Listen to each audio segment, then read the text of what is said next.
دل توڑنے کی معافی تو نہیں ہوتی، لیکن میں پھر بھی معافی مانگتا ہوں آپ سے۔ حشام نے اپنے اندر اٹھتے درد کو ضبط کرتے ہوئے کہا تھا، جو جسم کے ساتھ ساتھ دل میں بھی اپنے پنجے گاڑ بیٹھا تھا۔ جب آپ جانتے ہیں کہ معافی نہیں ہوتی تو مانگ کیوں رہے ہیں؟ ماہی نم آنکھیں لیے پوچھ رہی تھی۔ ماہی بیٹا ادھر آؤ۔ اس سے پہلے حشام کچھ کہتا آسیہ بیگم نے اسے پکارا تھا، اور وہ شکایتی نظروں سے حشام کو دیکھتی ان کی طرف بڑھ گئی تھی۔ حشام ایک سرد آب بھر کر رہ گیا تھا۔ پہلے ماہم کی رخصتی ہوئی تھی۔ وہ مہرون بھاری کامدار لہنگے میں روایتی دلہن بنے بہت خوبصورت لگی تھی۔ آسیہ بیگم نے ابھی اسے بھیگی آنکھوں سے نم کیا ہی تھا جب سید جبیل نے رخصتی کی بات کی تھی۔ وہ سب لوگ شادی حال میں تھے اور خراب موسم کے پیش نظر جلدی نکلنا چاہتے تھے۔ آج روحان جبیل بہت خوش تھا، اتنا کہ اس کی خوشی کا کوئی نعم البدل نہیں تھا۔ اس نے حانم کو ایک نظر دیکھا تھا۔ اپنے بالوں سے امتزاج یعنی گولڈن رنگ کے لہنگے میں وہ سجی سنوری روحان کے دل کے ساتھ چھیڑ گئی تھی۔ حشام جبیل جو کافی فاصلے پر موجود ان دونوں کو دیکھ رہا تھا، جنہیں شاید ایک دوسرے کے لیے بنایا گیا تھا۔ روحان کے چہرے سے چھلکتی خوشی، اس کے چہرے کی مسکراہٹ نے جہاں حشام کو خوش کیا تھا، وہیں حانم پر نظر پڑتے ہی اس کے اندر اذیت کی ایک گہری نظر اٹھی تھی۔ اپنی محبت کو چھوڑ دینا اتنا آسان نہیں ہوتا۔ اسے اب ماہی کی محبت کا احساس ہوتا تھا جسے اس نے ایک بار ٹھکرایا تھا۔ وہ تو حانم کے پیچھے ایک بار گیا تھا، جبکہ ماہی تو پاگل تھی اس کے لیے۔ لیکن محبت صرف پا لینے کا نام ہی تو نہیں ہے۔ کچھ لوگوں کے حصے میں بس ہجر اور قربانی ہی آتی ہے، اور یہ ہجر حشام کے حصے میں آیا تھا، اور کون جانتا تھا کہ وقت کے ساتھ ساتھ شاید سبھی لوگ ہجر کی آگ میں جلنے والے تھے۔ حانم کے لیے یہ سب بہت مشکل تھا۔ آسان نہیں تھا اس شخص سے شادی کرنا جس کے ساتھ اس کی ماضی کی ایک خوفناک یاد جڑی ہوئی تھی۔ بے شک آرجے اب روحان جبیل بن چکا تھا، لیکن انسان تو انسان ہوتے ہیں۔ وہ دوسرے انسان کے مرنے کے بعد بھی اس کی غلطی نہیں بھولتے۔ جو غلطی ہم انجانے میں کرتے ہیں وہ غلطی ہمارے نزدیک غلطی نہیں ہوتی، وہ دوسروں کے نزدیک گناہ کا درجہ رکھتی ہے۔ اور اس انسان کی الجھنوں کو کون سمجھ سکتا ہے جسے نفرت بھی اور چاہت بھی ایک ہی شخص سے ہوئی ہو۔ شام 7 بجے کے قریب وہ لوگ بارات واپس لے کر سید ہاؤس پہنچ چکے تھے۔ سردی اور خراب موسم کے پیش نظر مختلف رسومات سے جلدی فارغ ہونے کے بعد حانم کو اس کے کمرے میں پہنچا دیا گیا تھا۔ حانم نے ایک لمبی سانس خارج کی تھی اور پھر اپنے تنے ہوئے اعصاب کو ڈھیلا چھوڑ دیا تھا۔ وہ آنکھیں بند کیے بیڈ سے پشت لگائے بیٹھی تھی جب اچانک امڑتی آوازوں اور شور نے اسے بڑبڑانے پر مجبور کر دیا تھا۔ وہ شادی حال میں ہی تھا جب حشام کو اپنے سر میں شدید درد اٹھتا محسوس ہوا تھا۔ ڈاکٹر نے اسے اسپتال آنے کی ہدایت کی تھی، جسے وہ نظر انداز کر کے شادی کی تیاریوں میں مگن ہو گیا تھا۔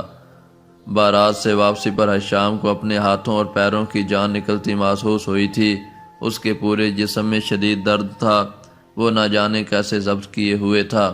حشام تمہاری طبیعت ٹھیک ہے؟ وہ کانپتے ہاتھوں سے پانی کا گلاس تھامے کھڑا تھا جب روحان اس کے پاس آیا۔ ہاں میں ٹھیک ہوں، وہ زبردستی مسکرایا تھا۔ تمہارا رنگ پیلا پڑ رہا ہے۔ روحان کو تشویش لاحق ہوئی۔ نہیں میں بالکل ٹھیک ہوں، بس ہلکا سا بخار تھا۔ وہ پھر مسکرایا تھا۔ نہ جانے کیوں روحان کو اپنا دل دھڑکتا محسوس ہوا تھا۔ حشام اس کے لیے بہت معنی رکھتا تھا، وہ اس کا سب کچھ تھا، اس کا شامو کاکا۔ اس سے پہلے حشام کچھ کہتا روحان اس کے گلے لگ گیا تھا۔ وہ حشام سے 6 سال چھوٹا تھا اور حشام نے اس کی ہر خواہش اور لاڈ کو سر آنکھوں پر رکھا تھا۔ حشام اس کی اس حرکت پر دھک سے رہ گیا تھا۔ تمہیں پتہ ہے شامو کاکا، میری زندگی میں 2 لوگ ایسے ہیں جن کا نام ہ سے شروع ہو کر میم پر ختم ہوتا ہے، ایک حشام اور دوسری حانم۔ میں تم دونوں سے بہت محبت کرتا ہوں۔ تم دونوں روحان جبیل کی طاقت ہو، اس کے مسکرانے کی وجہ ہو۔ تم پاگل ہو روحان؟ حشام اس کی بات سن کر مسکرا دیا تھا۔ ہاں میں پاگل ہوں۔ سنو، مجھے کبھی چھوڑ کر مت جانا۔ جانے کیا تھا؟ روحان کے لہجے میں حشام تڑپ کر رہ گیا تھا۔ اس کا اعلیٰ ظرف دل دہائی دے رہا تھا۔ حلق میں آنسوؤں کا ایک گولا سا اٹک گیا تھا۔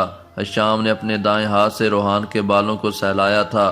میں ہمیشہ تمہارے ساتھ رہوں گا، ہمیشہ، تمہارے دل کے بہت قریب۔ حشام نے اپنے ساتھ لگے روحان کے کان میں سرگوشی کی تھی۔ روحان کسی ضدی بچے کی طرح اس سے چپکا ہوا تھا۔ حشام کی آنکھوں کے سامنے ماضی کی فلم چلنے لگی تھی۔ بچپن میں ایسا ہی ہوتا تھا۔ جب حشام 14 سال کا تھا اور روحان 8 سال کا، حشام اسے اپنے ساتھ اسکول لے کر جاتا تھا۔ جب بھی روحان کو غصہ آتا تھا یا اسے کچھ چاہیے ہوتا تھا، وہ حشام سے کہتا تھا کہ شامو کاکا نیچے بیٹھو، اور حشام ایک گھٹنے کے بل بیٹھ جاتا تھا اور روحان پھولے گالوں کے ساتھ اپنی چھوٹی چھوٹی بازوؤں کو حشام کے گلے میں ڈال لیتا تھا اور اس کے ساتھ چپک جاتا تھا، اور کتنی دیر ایسے ہی حشام کے ساتھ لپٹا رہتا تھا۔ پھولے منہ سے اپنے غصے کی وجہ بتاتا تھا یا پھر اپنی خواہش ظاہر کرتا تھا۔ اس وقت حشام کو اس معصوم بچے پر ٹوٹ کر پیار آتا تھا اور وہ اس کی ہر جائز اور ناجائز خواہش پوری کر دیتا تھا۔ آہستہ آہستہ بڑے ہوتے ہوتے آج وہ حشام کے قد کے برابر آ گیا تھا، لیکن تھا ویسا ہی ضدی۔ آج بھی اسی انداز میں اس سے لپٹا کھڑا تھا اور ضد کر رہا تھا کہ وہ ہمیشہ روحان کے ساتھ رہے۔ ایسا ممکن کب ہے؟ انسان کب کسی کے ساتھ ہمیشہ رہتا ہے؟ انسان تو بے وفا ہے، چھوڑ کر چلا جاتا ہے۔ لگتا ہے آج دونوں بھائیوں میں خاصا پیار ہو رہا ہے۔ عقب سے مدیحہ کی آواز ابھری تھی۔ وہ ان دونوں کو اس طرح دیکھ کر بہت خوش ہوئی تھی۔ اسے اپنے دونوں بھائی بہت عزیز تھے۔ روحان کا حصار بہت تنگ تھا، نہ جانے کیوں آج اس کا دل ڈر رہا تھا۔ وہ حشام کو نہیں چھوڑنا چاہتا تھا۔ گھیرا کھلا کرو جناب، اب بچے کی جان لوگے کیا؟ حشام نے شرارتی لہجے میں کہا تھا۔ دیکھو شامو کاکا، مجھے دھوکہ دینے کی کوشش کی نہ تو میں تمہیں جان سے مار ڈالوں گا۔ ماشاء اللہ، اللہ آپ دونوں کا پیار یوں ہی سلامت رکھے۔ مدیحہ نے سر کے دل سے دعا کی تھی۔ ادھر آؤ، حشام نے اسے ہاتھ کے اشارے سے بلایا تھا اور مدیحہ تیز قدموں سے بھاگنے کے انداز میں ان دونوں کی جانب بڑھی۔ اللہ تم دونوں کو ہمیشہ خوش رکھے، حشام نے مدیحہ کے سر پر پیار کرتے ہوئے کہا تھا، جسے مستقیم نے کیمرے کی آنکھ میں مقیر کر لیا تھا۔ واہ پیار ہو تو ایسا ہو۔ وہ مسکرایا تھا۔ وہ روحان کے بلانے پر ہی شادی میں آیا تھا اور بہت خوش تھا۔ اس نے سالوں پہلے جب ہانم یونیورسٹی آئی تھی تب سے اسے روحان کے ساتھ دیکھا تھا۔ وہ ان دونوں کے لیے دل سے خوش تھا۔ بھائی آپ کو تو بخار ہو رہا ہے۔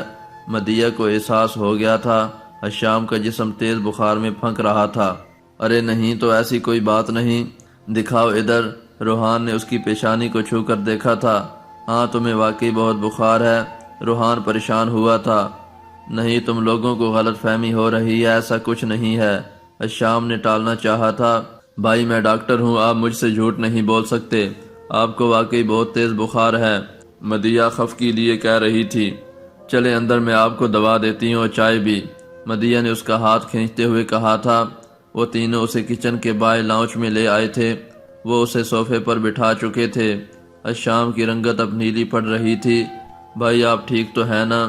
مدیحہ نے حشام کی نبض چیک کرتے ہوئے کہا تھا۔ مدیحہ کہاں ہو تم، اسے سنبھالو۔ ارحم کی آواز ابھری تھی۔ اس کی 1 سالہ بیٹی رو رہی تھی جو ارحم کی گود میں تھی، جبکہ مدیحہ پوری سنجیدگی سے حشام کی نبض ٹٹول رہی تھی، جو آنکھیں بند کیے صوفے سے ٹیک لگائے بے سود سا پڑا تھا۔ بھائی کب سے ہے آپ کو بخار اور آپ نے بتایا نہیں؟ مدیحہ نے حشام کو مخاطب کیا جسے کوئی ہوش نہیں تھی۔ اس کے جسم میں جو درد تھا وہ اسے بے ہوشی کی دنیا میں جانے پر مجبور کر رہا تھا۔ کیا ہوا حشام، جواب دو، روحان نے اس کا گال تھپتھپاتے ہوئے کہا تھا، لیکن روحان کے ہاتھ لگاتے ہی حشام صوفے پر ایک جانب ڈھلک گیا تھا۔ بھائی کیا ہوا آپ کو، آنکھیں کھولیں۔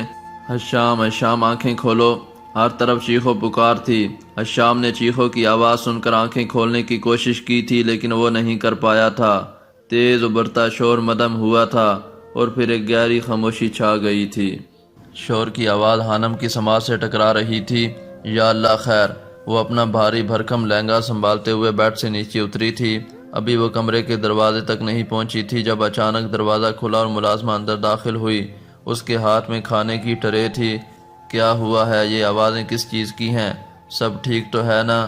ہانم نے سنجیدہ لہجے میں پوچھا تھا۔ وہ جی چھوٹے سائیں کی طبیعت بہت خراب ہو گئی ہے، سب انہیں ہسپتال لے کر گئے ہیں، ملازمہ نے بتایا تھا۔ کون چھوٹے سائیں؟ ہانم کو سمجھ نہیں آئی تھی۔ روحان کی بات کر رہی ہیں آپ؟ ہانم سوالیہ انداز لیے پوچھ رہی تھی۔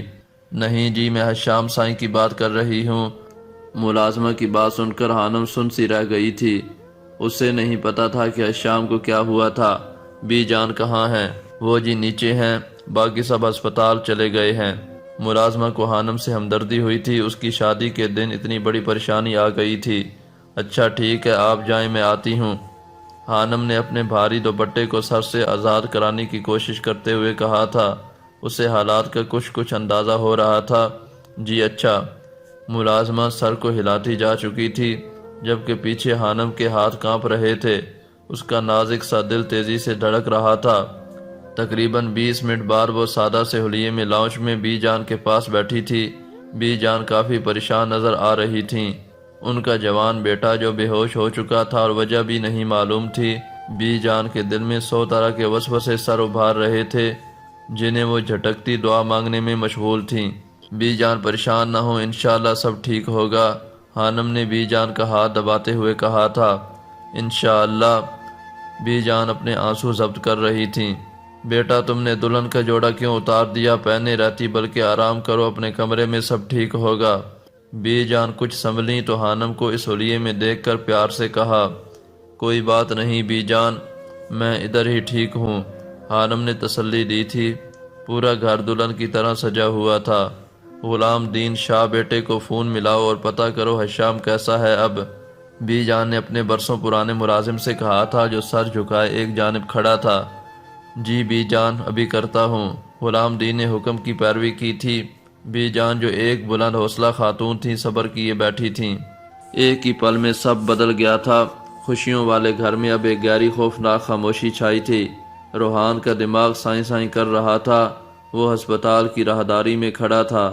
وہاں موجود ہر شخص پریشان تھا۔ ابھی کچھ پل ہی گزرے تھے جب روحان کی جیب میں رکھا فون تھر تھرایا۔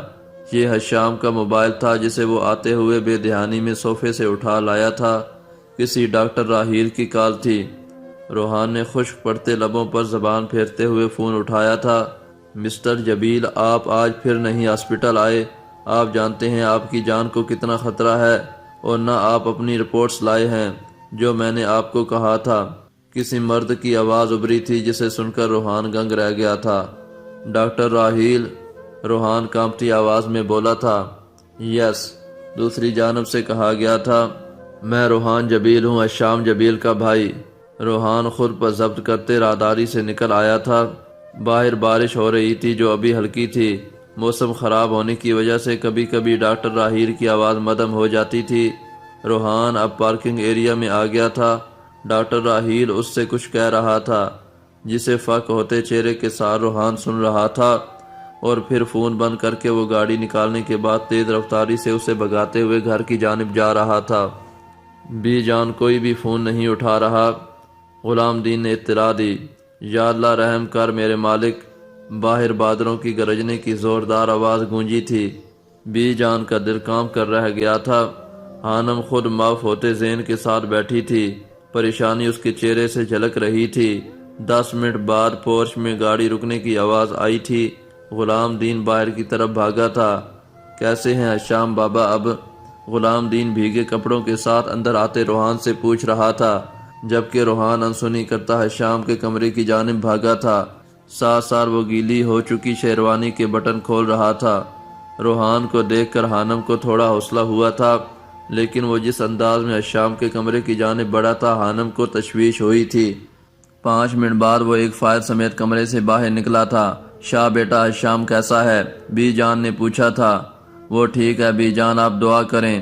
روحان زبردستی مسکرایا تھا۔ خانم اسے سوالیہ نظروں سے دیکھ رہی تھی۔ خانم سے نظریں ملنے پر وہ نظریں چرا گیا تھا اور باہر کی جانب لپکا۔ اس کے گیلے ہو چکے بال پیشانی پر پڑے تھے، چہرے کا رنگ اڑا ہوا تھا۔ میں آپ کے ساتھ چلوں؟ خانم کی آواز پر روحان کے قدم ساکت ہوئے تھے۔ یہاں بی جان اکیلی ہیں، تم ابھی بی جان کے ساتھ رہو، روحان نے نرم لہجے میں کہا تھا۔ میں ٹھیک ہوں اور اکیلی نہیں ہوں، بی جان نے جواب دیا تھا۔ ٹھیک ہے، آپ جائیں، میں بھول گئی تھی، میں ادھر ہی رکتی ہوں۔ خانم کا جواب سن کر وہ تیز قدم اٹھاتا باہر کی طرف لپکا تھا۔ کبھی کبھی اچانک قیامت آ جاتی ہے، اس طرح وارد ہوتی ہے کہ انسان سوچ بھی نہیں سکتا۔ ساری خوشیاں جیسے ملیا میٹ ہو کر رہ جاتی ہیں۔ روحان ڈاکٹر راہیل سے مل کر باہر نکلا تھا۔ وہ سن دماغ اور ہارے ہوئے جواری کی طرح راہداری سے گزر رہا تھا۔ اسے یقین نہیں ہو رہا تھا کہ جو اس کے کانوں نے سنا وہ سچ تھا۔ نہیں، ایسا نہیں ہو سکتا، وہ بڑبڑایا تھا۔ حشام کو بلڈ کینسر تھا۔ کب سے تھا یہ وہ نہیں جانتا تھا، اور نہ حشام نے بھنک پڑنے دی تھی۔ ڈاکٹر راحیل نے بتایا تھا کہ اکثر اسے سانس لینے میں دشواری ہوتی تھی، رات کو اس کا سانس اکھڑ جاتا تھا، سینے میں اکثر درد رہتا تھا، اس کی صحت تیزی سے گر رہی تھی۔ روحان کے ہاتھ میں اس وقت CBC کے ٹیسٹ کی رپورٹس تھیں جو حشام نے کروایا تھا۔ روحان کا دل چاہا تھا کہ وہ چیخے چلائے، وہ کیوں اس کی تکلیف کو نہیں سمجھ پایا تھا۔ جانے کتنے سالوں سے وہ اس بیماری میں مبتلا تھا۔ پاکستان آ کر ڈاکٹر راحیل کے کہنے پر اس نے دوبارہ ٹیسٹ کروائے تھے۔ فائل کو گاڑی میں رکھنے کے بعد وہ کتنی ہی دیر تیز برستی بارش میں گاڑی سے ٹیک لگائے کھڑا تھا، اس کے جسم کے ساتھ ساتھ جیسے اس کی روح بھی جل رہی تھی۔ کچھ آنسو اس کی آنکھ سے نکلے تھے اور بارش میں پانی میں مل کر بہہ گئے تھے۔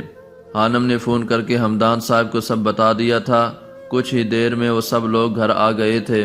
میں ہسپتال جانا چاہتی ہوں، خانم نے جواد سے کہا تھا، جس نے کچھ سوچنے کے بعد اس سے ساتھ لے جانے کی حامی بھر لی تھی۔ اب بی جان کے پاس سب تھے۔ حمدان صاحب گھر سے ہی ہسپتال روانہ ہو گئے تھے۔ کوئی کچھ نہیں بتا رہا تھا۔ بی جان کا ڈر اور خوف بڑھتا جا رہا تھا۔ مدیہ کو جب حشام کی بیماری کا پتہ چلا، اس نے منہ پر ہاتھ رکھ کر اپنی چیخ کا گلا گھونٹا تھا۔ ضیاء جبیل جیسے ڈھہ گئے تھے۔ ہر شخص شدید صدمے کے زیر اثر تھا۔ حشام کو انتہائی نگہداشت کے یونٹ میں رکھا تھا، اسے آکسیجن لگی ہوئی تھی۔ ڈاکٹرز نے کہا تھا کہ وہ لوگ کافی لیٹ ہو گئے تھے، لیکن وہ اپنی طرف سے حشام کا علاج کرنے کی پوری کوشش کریں گے۔ انہوں نے کہا تھا بلڈ کینسر کے مریض کبھی کبھی تو کافی عرصے جی لیتے ہیں، لیکن کبھی کبھی بہت جلد ختم ہو جاتے ہیں۔ میرے بھائی کو کچھ نہیں ہونا چاہیے، روحان نے اپنے سامنے بڑا جوان ڈاکٹر سے کہا تھا۔ دیکھیے مسٹر جبیل، امریکہ جیسے ترقی یافتہ ملک میں بھی ہر 9 منٹ میں ایک انسان بلڈ کینسر سے مر جاتا ہے۔ یہ تو پھر پاکستان ہے۔ البتہ ہم پوری کوشش کریں گے۔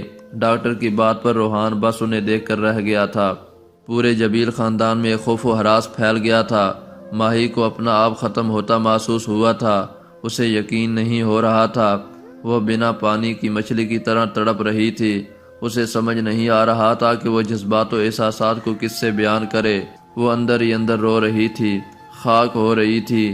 وہ حشام کو دیکھنا بھی چاہتی تھی اور دیکھنے کی ہمت بھی نہیں تھی۔ تم مجھے یوں دھوکہ نہیں دے سکتے مسٹر حشام جبیل، سنا تم نے؟ تم دھوکے باز نہیں ہو سکتے۔ وہ موبائل میں اس کی تصویر دیکھتے ہوئے چلائی تھی اور پھر پھوٹ پھوٹ کر رو دی تھی۔ ضیاء جبیل کی طبیعت کافی خراب ہو گئی تھی۔ جوان بیٹے کی بیماری کا سن کر وہ سہم گئے تھے۔ مدیہ کو گھر بھیج دیا گیا تھا۔ ہسپتال میں موجود ہر شخص ایک دوسرے سے نظریں چرا رہا تھا۔ سب لوگ اپنے آپ کو قصوروار سمجھ رہے تھے، حالانکہ ان میں سے کسی کا قصور نہیں تھا۔ سادے سے جوڑے میں بڑی سی چادر لپیٹے خانم ہسپتال آئی تھی۔ راہداری میں رکھے صوفے پر روحان اکیلا بیٹھا تھا، اس کا سر جھکا ہوا تھا۔ خانم نے اسے اس طرح دیکھا تو اس کی جانب بڑھی۔ وہ اس کے پاس بیٹھ چکی تھی، جبکہ روحان کو محسوس بھی نہیں ہوا تھا۔ خانم نے اپنا سرد ہاتھ روحان کے ہاتھ پر رکھا تھا۔ وہ ایک دم چونکا، چہرہ اٹھا کر دیکھا تو خانم کو اپنے پاس پایا تھا۔ سب ٹھیک ہو جائے گا، پریشان نہ ہو، وہ تسلی دے رہی تھی۔ روحان کی آنکھیں سرخ انگارہ تھیں، ان میں نمی جھلملا رہی تھی۔ وہ جانے کیسے خود پر ضبط کیے بیٹھا تھا۔ حشام میرا سب کچھ ہے، وہ بس اتنا ہی کہہ پایا تھا۔ خانم نے اسے کبھی اتنا دکھی اور سنجیدہ نہیں دیکھا تھا۔ وہ خود ڈر گئی تھی کہ حشام کی حالت جانے کتنی خراب تھی۔ حشام کے ساتھ پیرس میں گزارے وہ دن اس کی آنکھوں کے سامنے گھومنے لگے تھے، جب وہ ایک اچھے سامعین اور ایک اچھے ہمدرد کی صورت میں موجود تھا۔ اس نے روحان کو نہیں بتایا تھا کہ خانم زندہ تھی۔ وہ اس کی خوشی میں خوش تھا۔ ایک بار اپنی خواہش کا اظہار کرنے اور خانم کا انکار سننے کے بعد اس نے کبھی خانم کو تنگ نہیں کیا تھا۔ وہ سطحی مرد ہرگز نہیں تھا۔ اس کی باتوں میں اور اس کی ذات میں ایک ٹھہراؤ تھا۔ خانم نے اسے شدت پسند نہیں پایا تھا۔ وہ مضبوط کردار کا مالک تھا۔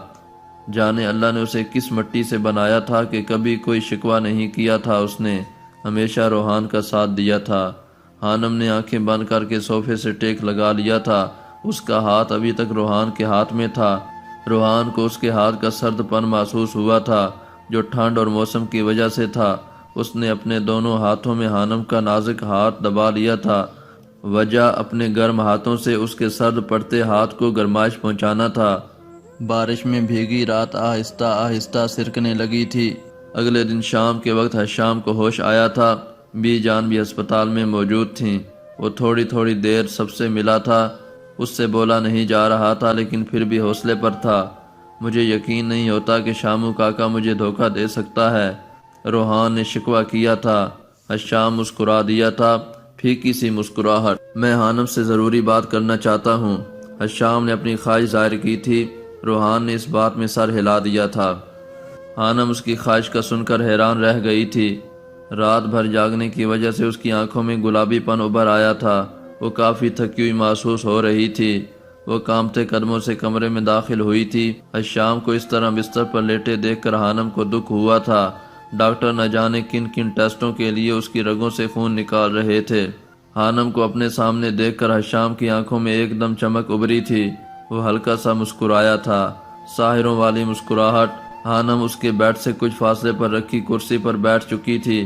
معاف کر دو مجھے، میں نے آپ کی زندگی کے سب سے حسین پل تباہ کر دیے ہیں۔ حانم نے تڑپ کر اسے دیکھا تھا۔ ایسی بات نہیں ہے، آپ جلد ٹھیک ہو جائیں گے۔ حانم کی بات سن کر حشام کے لبوں پر استہزائیہ مسکراہٹ ابھری تھی۔ وہ جیسے خود پر ہنسا تھا۔ میں آپ کو آج ایک کہانی سناتا ہوں، ایک خوبصورت کہانی۔ حشام کی بات پر حانم الجھی۔ یہ کہانی ہے ہانی اور آرجے کی، یہ کہانی ہے اینجل اور مون کی، یہ کہانی ہے ام حانم اور روحان جبیل کی، اور یہ داستان ہے زندگی کے 7 پیروں کی۔ میں نے اپنی زندگی میں بہت سی کتابیں پڑھی ہیں، عشق کی داستانیں، لیکن آج میں اپنی پسندیدہ داستان سنانے جا رہا ہوں۔ کیا سنیں گی آپ؟ 2 سلفائٹس کی داستان، وہ پوچھ رہا تھا۔ جی، حانم نے اس بات میں سر ہلایا تھا۔ یہ کہانی جو ہانی اور آرجے سے شروع ہوئی، ایک بہت ہی عجیب موڑ سے، جس میں میں نہ جانے کہاں سے شامل ہو گیا تھا، مجھے خود سمجھ نہیں آئی۔ ایک لڑکی کا پیدائشی نشان جس نے مجھے سالوں پاگل کیے رکھا، مجھے باندھے رکھا، لیکن وہ چمک، وہ نشان میرے لیے نہیں تھا۔ میں نے جب بھی اسے دیکھنا چاہا، اس نشان کی چمک نے مجھے نظریں جھکانے اور رخ موڑنے پر مجبور کیا کہ مجھے دیکھنے کی اجازت نہیں۔ ہر کہانی میں ایک تیسرا ہوتا ہے، لیکن میں حیران ہوں اس کہانی میں کسی تیسرے کو آنے ہی نہیں دیا گیا۔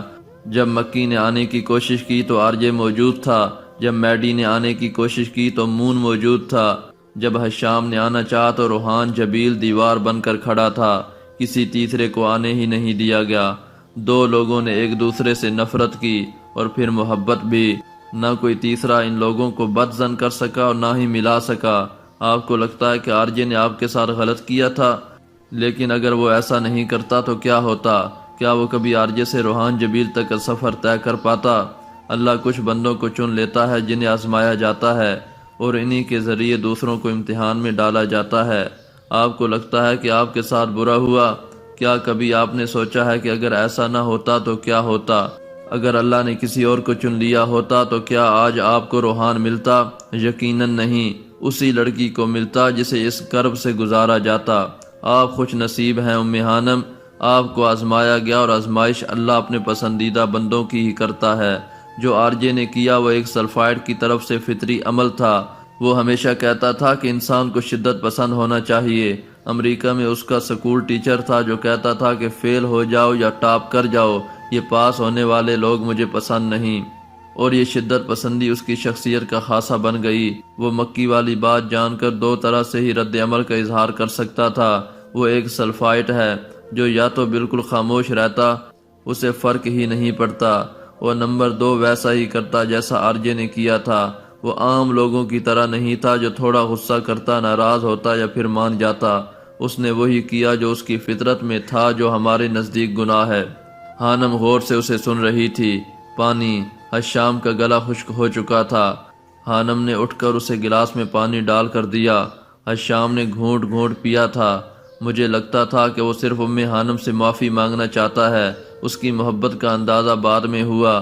میں شرمندہ ہوں کہ میں نے اپنی پسندیدگی کی وجہ سے شادی کا کہا، حالانکہ مجھے اس کا کوئی حق نہیں تھا۔ پتہ ہے جس دن اس نے نکاح کا ڈرامہ کیا تھا، اسی دن اس کی زندگی سے ہر لڑکی نکل گئی تھی۔ اسے لگتا تھا کہ اس کا دل بھر گیا ہے، لیکن یہ معاملہ ہی کچھ اور تھا جو مجھے بعد میں سمجھ آیا۔ 2 سال پہلے میں حج پر گیا تو روحان سے کہا کہ چلو حج پر چلتے ہیں۔ اس نے کہا کہ میں نے حانم سے کہا تھا 900 چوہے کھا کر بلی حج کو چلی۔ آج مجھے لگ رہا ہے کہ یہ محاورہ مجھ پر ہی فٹ ہوتا ہے۔ میرا ضمیر اجازت نہیں دیتا کہ وہاں جاؤں۔ شرم آتی ہے مجھے اللہ سے، کسی کا دل دکھا کر کسی کو موت کے منہ میں دھکیل کر اس مالک کے گھر پر حاضری لگاتے ہوئے مجھے حیا آتی ہے، اور پھر میرے بار بار کہنے پر بھی وہ نہیں گیا۔ لندن میں وہ اکیلا نہیں تھا، ہانم کی یادیں اس کے ساتھ تھیں۔ اس نے شمائل نیازی کے ہاتھوں خود کی جان کو گنوایا تھا، اور پھر ایلف کو نہیں اپنایا جو ایک بہترین لڑکی تھی۔ میں جب سوچتا ہوں تو حیران ہوتا ہوں کوئی اتنی محبت بھی کر سکتا ہے۔ اس داستان کے 6 پہر گزر چکے ہیں۔ نمبر 1 جس میں ہانم اور آرجے کی ابتدائی پیدائش تھی۔ نمبر 2 جس میں وہ دونوں یونیورسٹی میں اکٹھے ہوئے۔ نمبر 3 جس میں ہانم اندھیروں کی دنیا کی باسی بنی، جس میں اس نے اینجل کی زندگی جی۔ نمبر 4 جس میں آرجے کی تڑپ کا دور چلا، اس نے نگر نگر ہانم کو ڈھونڈا۔ نمبر 5 جس میں آرجے کو اندھیروں کا باسی بنایا گیا، اور اس سے اس کا سب کچھ چھین کر اللہ نے اسے انسان کی اوقات دکھائی۔ اور نمبر 6 جس میں وہ آرجے سے روحان جبیل بنا، لوگوں کے دلوں کو فتح کیا، ہانم کو دوبارہ پایا۔ اور اب نمبر 7 سب سے خوبصورت پہر کا آغاز ہوا ہے، جو سب سے مشکل بھی ہے اور سب سے حسین بھی۔ مشکل اس لیے کہ روحان جبیل نے جو راستہ چنا ہے وہ سچائی کا راستہ ہے، مشکلات سے بھرا ہوا، لیکن حسین اس لیے کہ آپ دونوں ایک دوسرے کے ساتھ ہو، ہر مشکل میں، ہر قدم پر، اور ہمیشہ ساتھ رہو گے۔ ہانم کی آنکھیں نم ہوئی تھیں، اس کے لب کپ کپائے تھے، لیکن وہ کچھ بول نہیں پائی تھی۔ میری ایک آخری خواہش ہے، کیا آپ اسے پورا کریں گی؟ شام کی بات پر ہانم نے تڑپ کر اسے دیکھا تھا۔ روحان جبیل کا ساتھ کبھی بھی مت چھوڑنا ہانم، اس نے اپنی زندگی میں بہت تکلیف برداشت کی ہے، اس کا ہر قدم پر ساتھ نبھانا۔ شاید میں نہ رہوں اس کی مشکل میں اسے حوصلہ دینے کے لیے، اس کے پاس صرف آپ رہو گی، صرف آپ۔ ہے سے شروع ہو کر میم پر ختم ہونے والی ہانم۔ میم یعنی محبت۔ جو لوگ محبت پر ختم ہو جاتے ہیں، اور آپ کا نام بھی محبت پر ختم ہوتا ہے، ہانم کی انتہا بھی محبت ہی ہے۔ وعدہ کریں مجھ سے، آپ روحان کا ہمیشہ ساتھ نبھائیں گی۔ میں وعدہ کرتی ہوں ہمیشہ ساتھ نبھاؤں گی، ہانم نے روتے ہوئے مشکل سے جواب دیا تھا۔ شام کے اندر سکون سا اتر گیا تھا، اسے بس یہی چاہیے تھا، اور اسے پورا یقین تھا ہانم ساتھ نبھانے والوں میں سے تھی۔